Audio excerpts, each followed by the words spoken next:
Muy buenas noches, ¿cómo les va esta noche de domingo aquí en Caníbales? Claro está, el programa de Julián Guarino con sus días de descanso. Estamos aquí haciéndole el aguante y va a estar también gran parte de su equipo que ustedes acompañan cada domingo aquí en la noche de C5N. Bueno, con muchos temas, hoy le vamos a proponer un ping-pong de temas.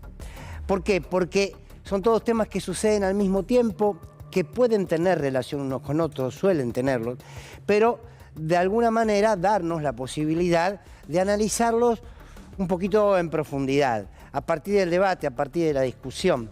Hay algo que cuando uno mira la política, que cuando uno mira la comunicación, la información, la noticia, debe tomarlo como una tarea fundamental, que es contextualizar, ubicar cada noticia que vamos leyendo, releyendo, consumiendo algunos, palabra que no es la más adecuada para cuando hablamos de información, pero algunos lo hacen. Debemos tomar esa noticia, creo humildemente, y meterla en el recipiente de la coyuntura. Debemos tomar esos hechos y ubicarlos sobre una mesa que es el territorio de lo que estamos viviendo. Porque entonces así no vamos a leer las noticias y la información como hechos aislados, sino precisamente como una parte de un todo. Y la idea es tratar de hacer el esfuerzo de ver todo aquello que en mayor posibilidad de acceso tengamos, como para entender por qué sucede lo que sucede. ¿Por qué si hoy en la Argentina se está discutiendo el juicio político a una Corte Suprema? ¿Por qué? Porque los grandes medios lo que hacen es querer hacer una discusión casi de gallinero, una pelea de gallinero. No la contextualizan. Miren, uno de los grandes mecanismos para desinformar es de contextualizar. Uno de los grandes mecanismos para que no entendamos nada de lo que nos sucede es mostrarnos todos como hechos aislados. Bueno, humildemente desde aquí tratamos de, en Caníbales, siempre con Julián, con todo el equipo, de poder ubicar esas piezas en el tablero en el que tienen que estar. Por eso, quiero proponerles pensar lo que está sucediendo en la región con la democracia. Esta democracia que está siendo violentada en la región. ¿En dónde? En Brasil, claramente, vimos las imágenes desde que ganó Lula. En Perú, claramente. En lo que es hoy en día, lo que significó la destitución de su presidente Castillo para que casi empiece a regir una lógica dictatorial en Perú. Aquí en la Argentina se está debilitando la democracia, claro, por supuesto, con la proscripción a Cristina Kirchner, con la justicia siendo parte del instrumento desestabilizador. Ahora, todo eso que hoy nos pasa, y lo vamos a ampliar, todo eso que hoy nos pasa en la región, lo tenemos que encuadrar, lo tenemos que ubicar, lo tenemos que contextualizar. Y quiero proponerles una pregunta. Algunos dirán que exagerado, y yo les animo a decir no. ¿Hay un tercer plan Cóndor en la Argentina? En la región, mejor dicho. ¿Hay un tercer plan Cóndor en la región? Ustedes saben lo que fue el plan Cóndor. Lo repaso por si hay alguien que no lo haya tenido en su información y en su lectura histórica. El plan Cóndor no fue otra cosa que la decisión conjunta, articulada, de distintos dictadores que a mediados de los 70 se reunieron para instalar y para profundizar las dictaduras en la región. Ahí entonces vamos a ver cómo entre la década del 70 y del 80, algunos un poquito más, otros un poquito después, pero en esos 10 años se fueron instalando dictaduras en toda nuestra región. Fue el Plan Cóndor, que tenía una cabeza ideológica, política, económica, que estaba, claro está, en los Estados Unidos, y que fue instalando esas dictaduras. Ahora vamos a ver una placa de algunas de las dictaduras de esa región. A esto se le llamó el Plan Cóndor. Veámosla, Juan, cuando quieras, la placa. ¿Qué tenía como objetivo el Plan Cóndor? Por supuesto, instalar un modelo económico. Siempre terminamos discutiendo de economía, porque es la disputa política central, ¿no? Porque la economía ordena a las sociedades. ¿Y cuántos pueden acceder a una economía que les permita vivir con dignidad? Es parte de la discusión. Miren, en la década del 70, dictaduras claramente aquí en la Argentina, dictadura en Chile, dictadura en Bolivia, dictadura en Uruguay, dictadura en Brasil, dictadura en Nicaragua, dictadura en Paraguay. ¿Fue casualidad? No. Fue pensado para instalar un modelo económico que es el neoliberalismo en su expresión económica, que es la lógica del libre mercado, que es la concentración del capital. Eso se discutió siempre a lo largo de la historia. En los 70 ese poder dominante instaló este Plan Cóndor con un instrumento, lo saben, los militares. Eran los militares el instrumento por el cual el poder económico dominante sacaba a los distintos gobiernos, se instalaba, recortaba derechos, desaparecía, torturaban, asesinaban para aplicar un modelo económico. Bien, claro, después las democracias fueron pujando y se fueron instalando en la región, también a partir de la década de los 80, 80 y pico. Y empezaron los gobiernos democráticos, que lo que tenían que hacer, entre otras cosas, es ver cómo se sacaban de encima, precisamente para ser democráticos, las políticas neoliberales. Porque si hay algo que es incompatible con la democracia, es el neoliberalismo, ¿eh? Es incompatible con la democracia. Esa democracia que empieza a pujar por tener otro orden social, otro orden económico más justo, más equitativo, con más derechos para el pueblo, empieza a surgir nuevamente con fuerza en la región, en lo que llamamos esas décadas, un poquito más de una década de la patria grande, donde estaba Néstor Kirchner, Cristina Kirchner, Hugo Chávez, Tabaré Vázquez, luego el Pepe Mujica en Uruguay, Rafael Correa, Evo Morales. Esa región que empieza a avanzar en derechos y que empieza a romper con las políticas económicas del neoliberalismo. Miren, fue la época, y no lo digo yo, les dicen los datos, fue la época en donde más creció la región, donde la región fue más igualitaria, donde la región generó más trabajo en toda la historia de la región, valga la redundancia, y donde se redujo la pobreza. Ahí entonces nuevamente el poder dominante, el poder económico, el poder mediático, los resabios de algunos militares, un sector del poder judicial, en la región comienza a operar para desestabilizar a esos gobiernos populares, que mientras Europa se sumergía en una crisis, mientras Estados Unidos se sumergía en una crisis, la región crecía. Entonces, ¿por qué no ponerle que fue un segundo Plan Cóndor? Por lo menos para pensarlo. Así se lo propongo que lo pensemos. Repasemos lo que pasaron esos años. Repasemos a lo que les propongo llamar el segundo Plan Cóndor. Entre el 2002 y el 2016, intento de golpe de Estado en Venezuela a Hugo Chávez. Fue precisamente luego el pueblo, la organización popular, que lo restituyó en el poder para el cual había sido elegido. Intento de desestabilización en Argentina en el 2008. ¿Qué pasó en el 2008? La 125. ¿Se acuerdan? Muchos dirán, uy, qué exagerado. Miren, la 125 marchaba con los tractores a la Plaza de Mayo y se llevaban puesto el gobierno de Cristina, ¿eh?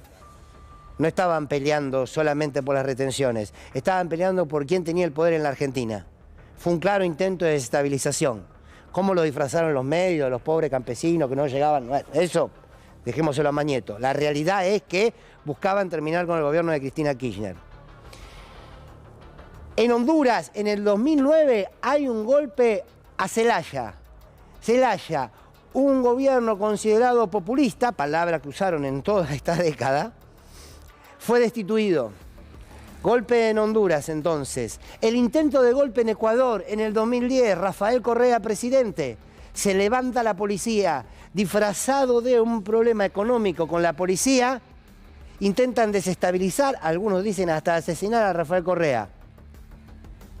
Golpe en Paraguay, a Lugo, ¿se acuerdan de Lugo?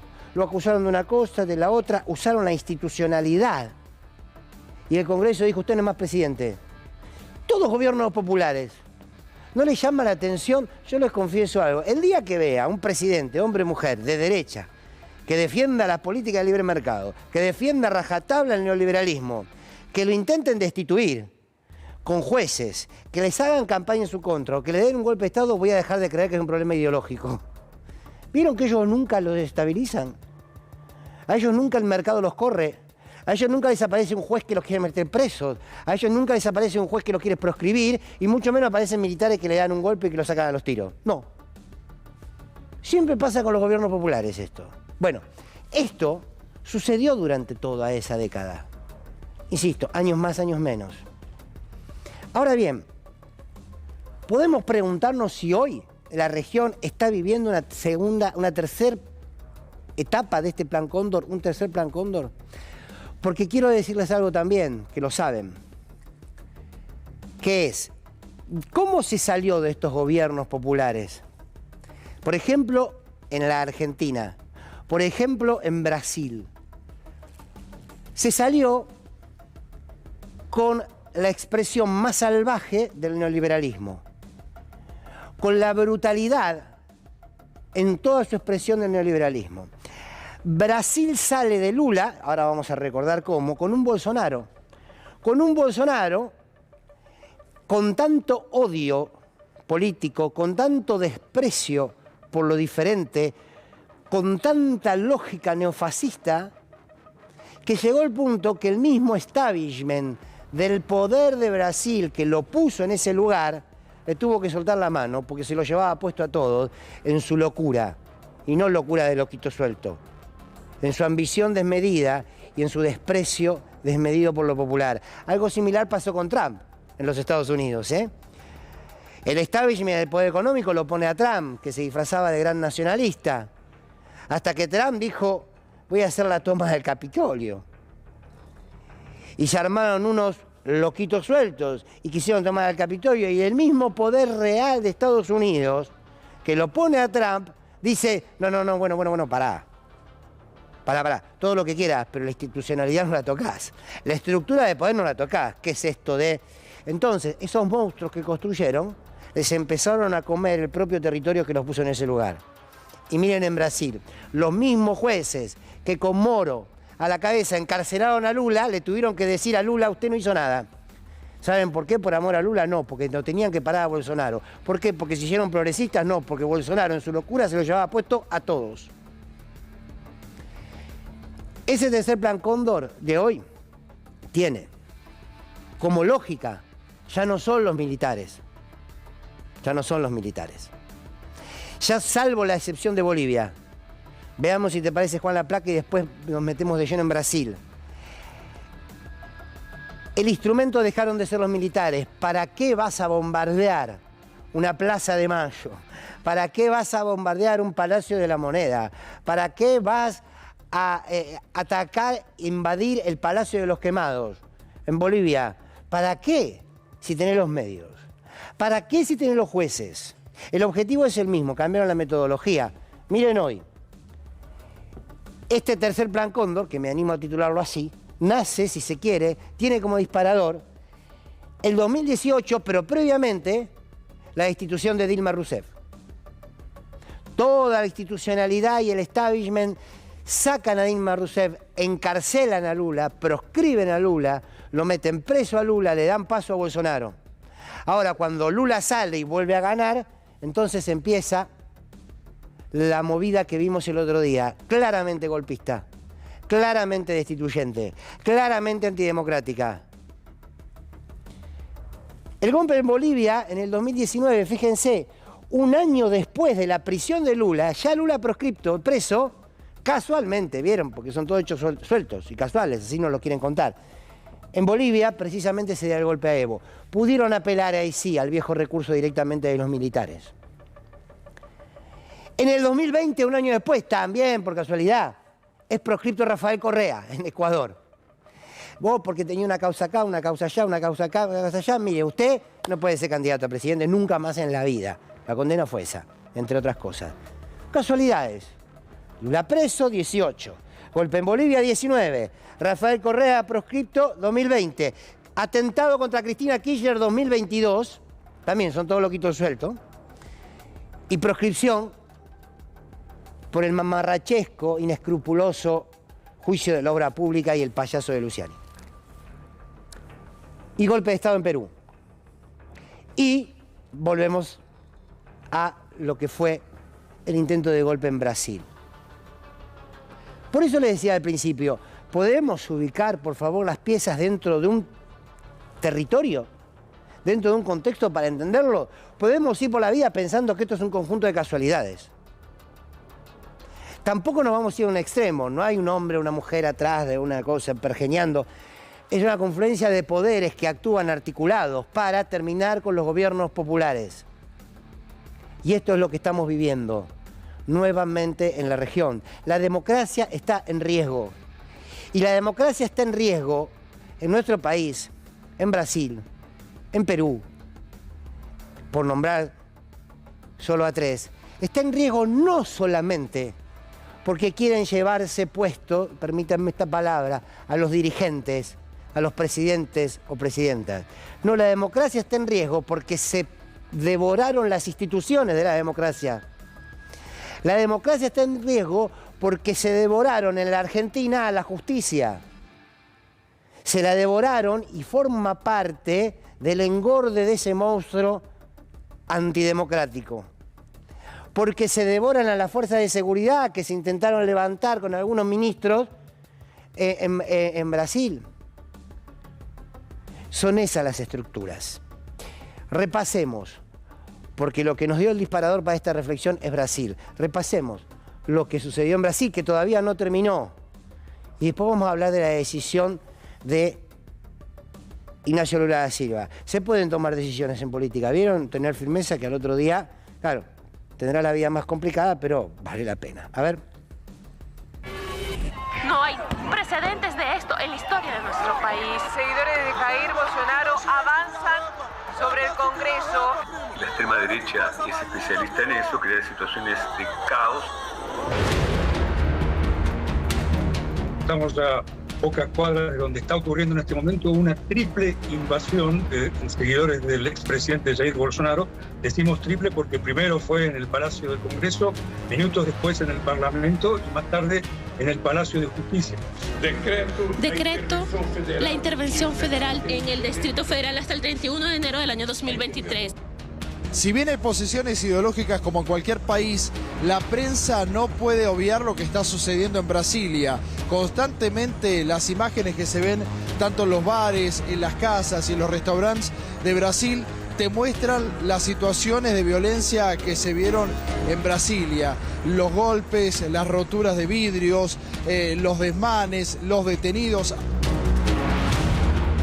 ¿Por qué estás acá? Estamos acá en la defensa de la democracia en Brasil contra los intentos golpistas de los ex-presidente. Lula, vamos Lula. Presidente, não admitiremos esse golpe à democracia, ao Estado de Direito, ao Estado democrático. O que Bolsonaro demonstrou é o terror. Lula da Silva encabezando una marcha en Brasilia, saliendo del Palacio del Poder Ejecutivo, caminando hacia la sede del Tribunal Supremo Federal, acompañado por jueces, presidentes de cámaras, diputados, 27 gobernadores, realmente un hecho inédito. Esse gesto de vandalismo nunca deveria ter acontecido e destruir o prédio da Suprema Corte como destruído significa que nós não vamos dar trégua até descobrirmos quem foi o responsável que financiou tudo o que aconteceu nesse país.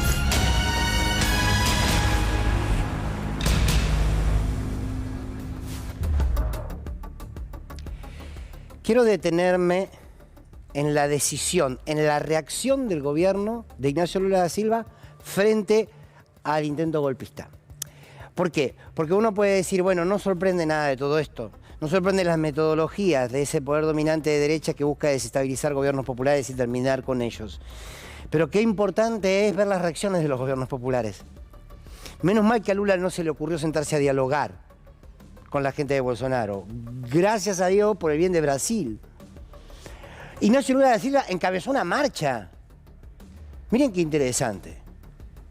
Ignacio Lula da Silva firmó un decreto para intervenir Brasilia, las fuerzas de seguridad, las fuerzas federales. Miren qué coraje. Miren qué interesante. Cuando se tiene en claro qué se representa y cuando se tiene en claro cuál es el rol, defender la democracia. Y no le tembló la mano, como no le tembló la mano cuando asumió establecer 13 decretos que terminaban, muchos de ellos con políticas de Bolsonaro.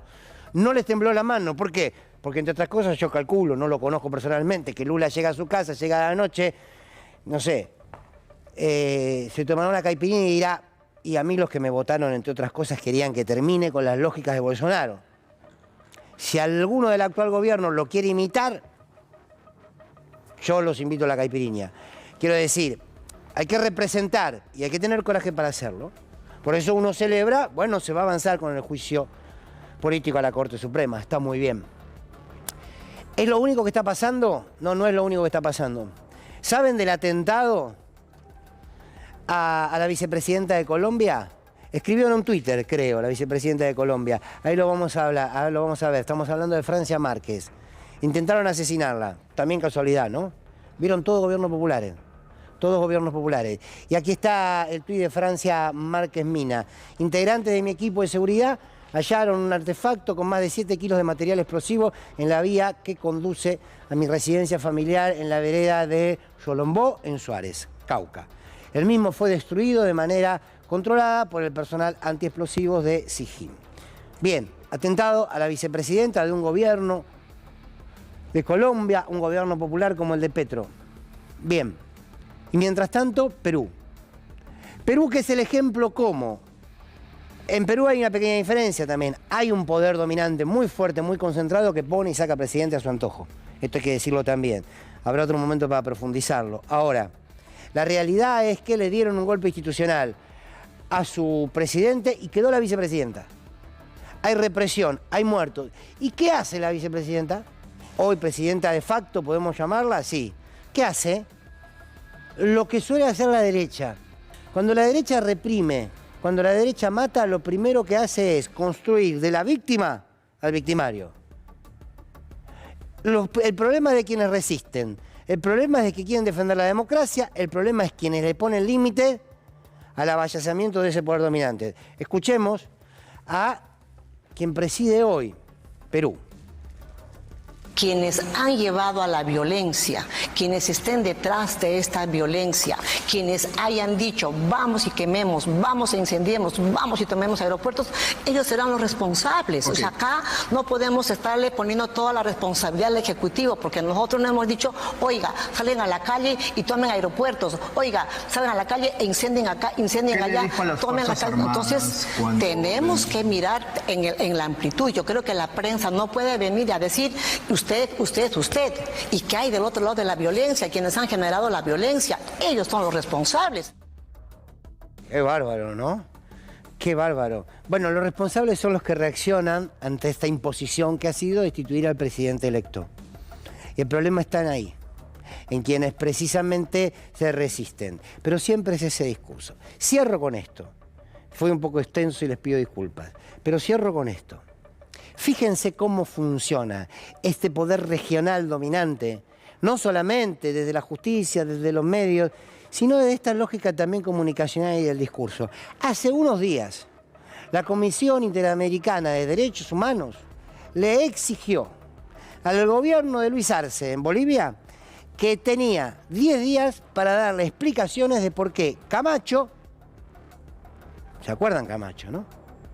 Un empresario de Bolivia, que formó parte del golpe de Bolivia. Pero la Comisión Interamericana de Derechos Humanos no le pidió explicaciones a Camacho cuando fue parte del golpe. Le exige al gobierno de Luis Arce que le dé explicaciones de por qué Camacho está preso. Humildemente le evitamos al gobierno de Bolivia que dé respuesta y se le da este humilde comunicador. Miren, financió un golpe de Estado que asesinó a decenas de bolivianos. Se metió formó parte de un grupo que entró a los empujones, a los tiros, al Palacio de Quemado y dijo, señores, aquí se terminó la Pachamama y vuelve la Biblia. Y financió un golpe de Estado. Pero el orden institucional del poder dominante, sintetizado en la Comisión Interamericana de Derechos Humanos, entre otros, siempre le pide explicaciones a las